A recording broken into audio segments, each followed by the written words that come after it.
Hello. Thought I'd take us out here to my front porch today. It is absolutely gorgeous here in South Carolina today. Blue skies, sunny, warm, but not hot. So I am going to take advantage of this today and get some yard work done too. Um, Boy, it's been a hot minute. Let me get this adjusted here. There we go. That's a little better, I think. Um, eh, Life does not ever stop or slow down. Um, Even when I'm trying, I think back to 6 years ago around this time, just before the whole world shut down. Um, the what do we call it? The quarantining days, the shutdown uh, of the pandemic. Actually was great for our family. We enjoyed that time. The bummer of it was all the fun stuff was on hold, right? But we homeschooled anyway, so timing, it didn't really matter. We just kept up with our school stuff, and but it was so nice because we just had all that time together, and we watched movies and baked, and during that time, my one of my our daughters had such a surge in her piano. Uh, she had taken piano for years, but it was like during that time she really started learning like really challenging pieces, and so getting into playing symphony pieces and Bach and Brahms and I don't know, and that's so wild that that was coming up on 6 years ago. Um, I don't know, for whatever reason, I think because of this book, um, it's on my mind because there's a really cool thing that happened with my husband while he was in the hospital that so correlates to this. I mean, either you believe in the supernatural realm or you don't. Whether you do or you don't doesn't make it less true for those of us who know it to be true. Um, but back on page 18 of this, I can't exactly remember where we left off, but I think it was around there. Um, so on page 18, midway through, um, think about that vocabulary. What's the context for words like father and children? Family. While this observation might seem elementary, the beginning of this thread tends to be hidden in plain sight for many Bible readers. The Bible tells us that before God created humanity, he already had children. The Bible calls them sons of God. We call them angels, but they were God's supernatural family. They were here before humans. They shouted for joy as they watched God lay the foundations of the earth. That's what we're told in Job 38, 4 through 7. The fact that God already had a supernatural family provides some clarity for his motivation for creating us. God wanted a human family, that's us, in addition to his heavenly family. The Bible story of Eden has God coming to earth with his celestial children. God speaks to them a few times in the story. Genesis 1:26 and 3:22. Tragically, one of them appeared to Eve in the form of a serpent to undermine God's wishes. Genesis 3 1 through 7, 2 Corinthians 11:3, and Revelation 12:9 and 20, verse 2. His deception brings death into the human world God created. Eden was where heaven came to earth.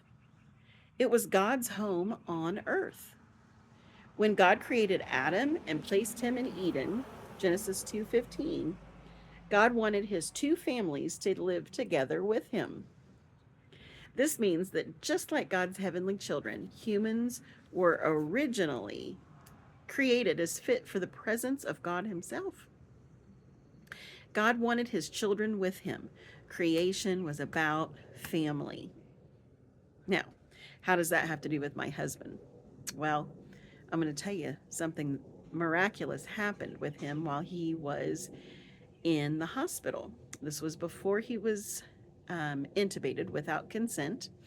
Um, he and I were texting back and forth quite often, um, uh, and FaceTiming, with us and our kids. And anyway, one day he texted that I mean, what he said was God came in his room that night. And I was like, oh, cool. And he goes, I'm blown away. He goes, yeah, I got to record this. And, but he gave me the nutshell of it. And essentially, this being came into his room. And he said he was kind of like a Claude Robold Dutch Sheets um, person. And I don't know if any of you follow Dutch Sheets. Give him 15. I love that encouragement daily. And Claude Robold was our pastor when we first started attending New Covenant Church in Middletown, Ohio. And Bob had a lot of respect for both of these men. I would say they were sort of an authoritative in nature with their demeanor, and authoritative not in a mean way, but a life respected way. Like they have wisdom, okay?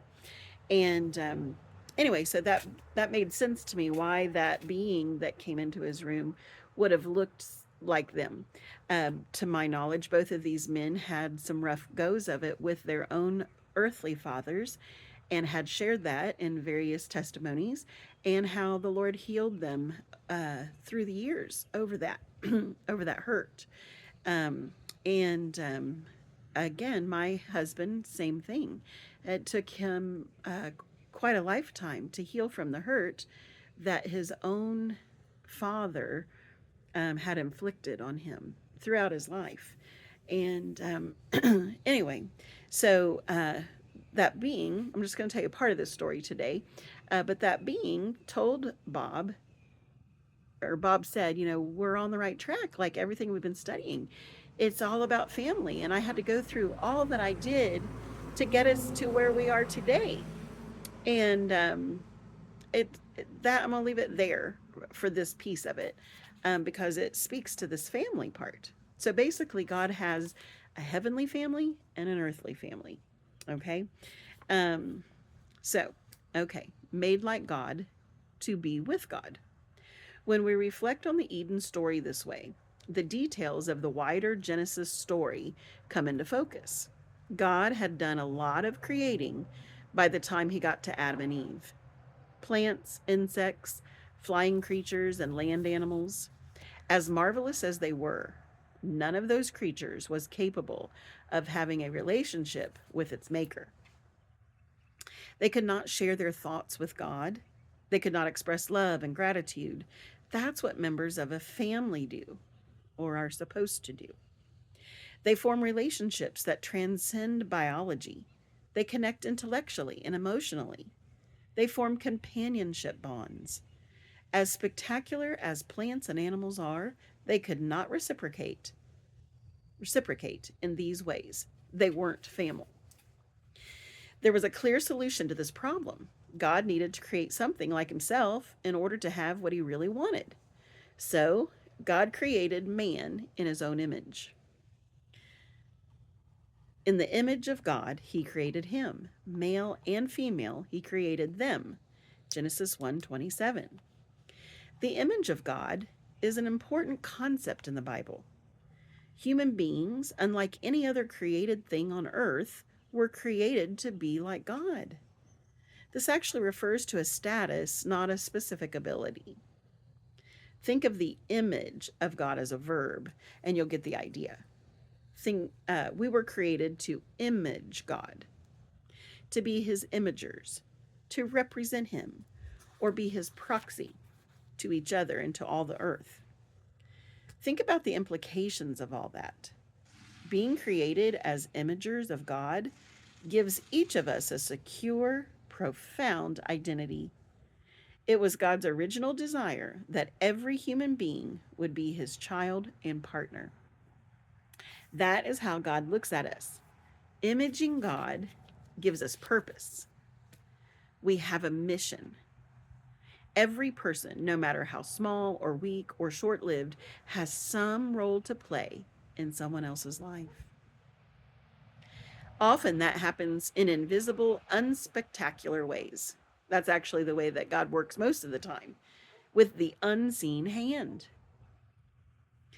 The Bible's story opens with family. God desired to be the father of both his families and have them all be with him in his new, wonderful terrestrial home. But the desire of God's heart didn't last long. It was soon hopelessly broken by deception and rebellion. Death became the new, overriding reality. So we got to heal what's broken. That is true of us, um, and individually and collectively, right? We got to heal what's broken. And our world is broken. I don't know if you've noticed. I say that facetiously. This crushing loss and hopeless future is the entry point for the gospel. It may sound odd, but many Christians have lost a sense of what it means to be without Christ. Many churches present the gospel in such a way that the answer to why we even need it is forgotten.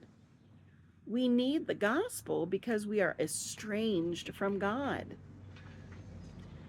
As Adam and Eve were driven from Eden, Genesis 3:22 through 24, we've been expelled from God's home.